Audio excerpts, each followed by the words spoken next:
بسم اللہ الرحمن الرحیم۔ السلام علیکم کلاس 8، کیا حال ہیں آپ کے؟ اچھا، آج ہمارا ریویژن لیکچر ہے۔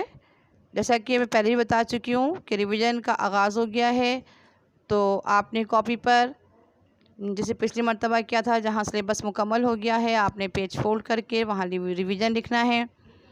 اور پچھلی کلاس میں میں نے آپ کو 2 سوال دیے تھے یاد کرنے کے لیے کہ آپ نے یاد کرنا ہے اور لکھنا ہے، ٹھیک ہے؟ تو پہلا سوال آپ کو میں نے شاعری کے تعارف کا دیا تھا، اور دوسرا سوال میں نے آپ کو الفاظ معنوں کا دیا تھا، صحیح ہے؟ آج میں آپ کے سامنے جو ہے وہ تشریح کے ری انفورسمنٹ بھی لوں گی، تشریح سمجھاؤں گی آپ کو، اور سمجھ کے تشریح آپ کو تشریح کرنی ہے، ٹھیک ہے؟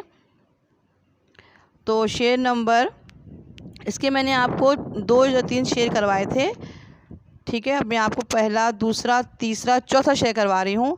جلتے ہیں جبرائیل کے پر جس مقام پر، اس کی حقیقتوں کے شناسا تمہیں تو ہو۔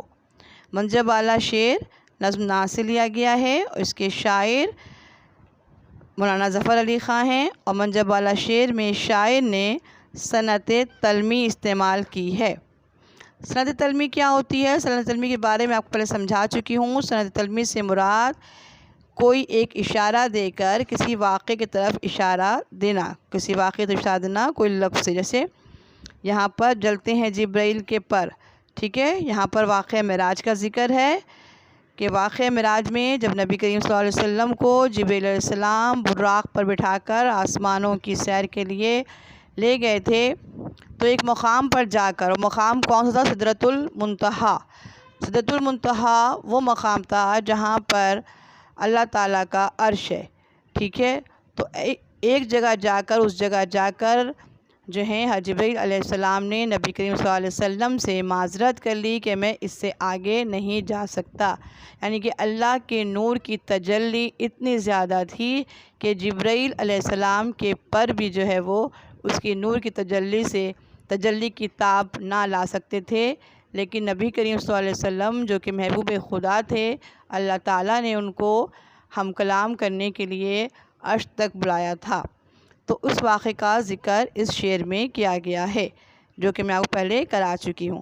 اب اس شعر کی تشریح آپ نے یاد کرنی ہے، اس میں جو واقعہ بیان کیا ہے وہ بھی آپ کو سمجھ میں آنا چاہیے، اور یہ آپ یاد کر کے لکھیں گے، ٹھیک ہے؟ تو آج کی کلاس میں آپ نے جو کام کرنا ہے وہ تو اس شعر کی تشریح کرنی ہے۔ شعر نمبر پہلا، دوسرا، تیسرا اور چوتھے شعر کی تشریح کریں گے آپ۔ اس کے علاوہ میں نے آپ کو فزیکل کلاس میں دوسرے شعر کی تشریح بھی کرائی تھی، پھوٹا جو سینہ شب تارے الست سے، اس نور اولی کا اجالا تمہیں تو ہو۔ دوسرے شعر کی اور چوتھے شعر کی یہ تشریح آپ اپنی کاپی پر کریں گے، ریویژن لکھ کر اس کو یاد کریں گے، یاد کر کے اس کو آپ لکھیں گے، صحیح؟ اچھا، اب اس والے شعر کی تشریح میں آپ کو تھوڑا سا رینفورسمنٹ دے دیتی ہوں کہ پھوٹا جو سینہ شب تارے الست سے، اس نور اولی کا اجالا تمہیں تو ہو۔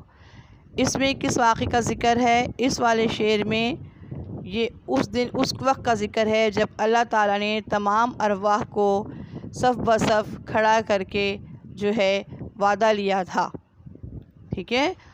اور جب کہ آپ اس دن کے نور کا، اس نور اولی کا اجالا تمہیں تو، وہ نور جو پہلا نور جو ازل سے ہے، اس وقت جو ہے اللہ تعالیٰ نے تمام انبیاء، تمام جتنے بھی ارواح تھے ان سے وعدہ لیا تھا، اور سب نے بیک وقت کہا تھا کہ آپ ہی ہمارے رب ہیں۔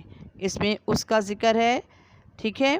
تو یہ اس کا پورا بھی تشریح میں آپ کو کروا چکی ہوں۔ ابھی صرف میں آپ کو تھوڑا سا میں نے آپ کو ایک مفہوم سا بیان کیا ہے، اس مفہوم کو سمجھتے ہوئے اس تشریح کو جو میں نے آپ کو فزیکل کلاس میں دی تھی اس کو آپ یاد کریں گے، اور یاد کر کے اس کو لکھیں گے۔ اس طرح آپ 2 شعر کی تشریح کریں گے، اور اس کتاب کا پیج نمبر 5 صفحہ 5 پر جو سوال دیا ہوا ہے، حضور اکرم صلی اللہ علیہ وسلم معراج کی رات جب آسمانوں پر تشریف لے گئے تو ایک مقام ایسا بھی آیا جہاں سے آگے جبرائیل علیہ السلام نہیں جا سکتے تھے، حالانکہ وہ اللہ تعالیٰ کے سب سے مقرب ترین فرشتے ہیں۔ حضور صلی اللہ علیہ وسلم کے درجات کی بلندی کا اندازہ اس بات سے لگایا جا سکتا ہے کہ حضور صلی اللہ علیہ وسلم کو اس مقام سے بھی آگے تشریف لے گئے اور اللہ نے انہیں کائنات اور دنیا کے اسرار و رموز سے آگاہ فرمایا۔ اب اس واقعے کو پڑھ کر جو شعر آپ کے ذہن میں آتا ہے وہ شعر آپ نے یہاں لکھنا ہے، ٹھیک ہے؟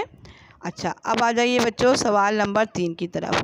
سوال نمبر 3 میں آپ نے جو ہے ہم قافیہ الفاظ تحریر کرنے ہیں، ٹھیک ہے؟